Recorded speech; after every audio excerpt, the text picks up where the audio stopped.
mean, how many times on the show we've had this discussion of the talent is amazing and there's just no one like him in football right now because he doesn't even know himself if his right foot is better than his left foot or if his left foot is better than his right foot. And yet, to be so ill-disciplined, to lack so much maturity. I know he's young and he's still young and he's got all his life ahead of him, but to still lack so much discipline and maturity and self-awareness and all of that is incredible. And how many times he needs to be told by Deschamps, by Valverde, by people at the club, by his agent, Moussa Sissoko, who, by the way, I'm not sure he's the best of influences, but anyway, that's by his best mate who lives with him and plays FIFA 19 for hours with him.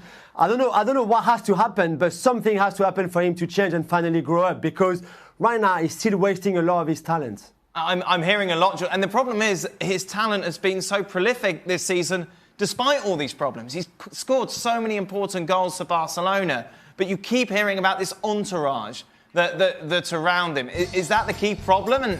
And is it his friends, his family? What's going on there?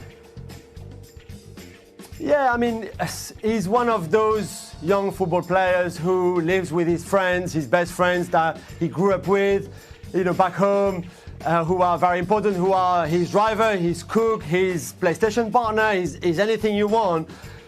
But sometimes they're not the best of influences, and I think that's one of the problems. However, I still think that Ousmane Dembele himself, just on his own, needs to realise what he has and what he could achieve. He could be such a much better player. He could have an even better career if he gets his mind to it, if he starts to be a bit more professional, like we said, a bit more disciplined, start respecting rules, because there are rules for everyone. Whatever your job is, there are rules and you have to fit in those rules. And yet you can still be the best player in the world if you want, but you have to fit in those rules. And right now he's far, far away from that. How do you deal with this, Kate? If he's your teammate? Do you have to fit in the rules if you are exceptional, if you're special? He doesn't need to meet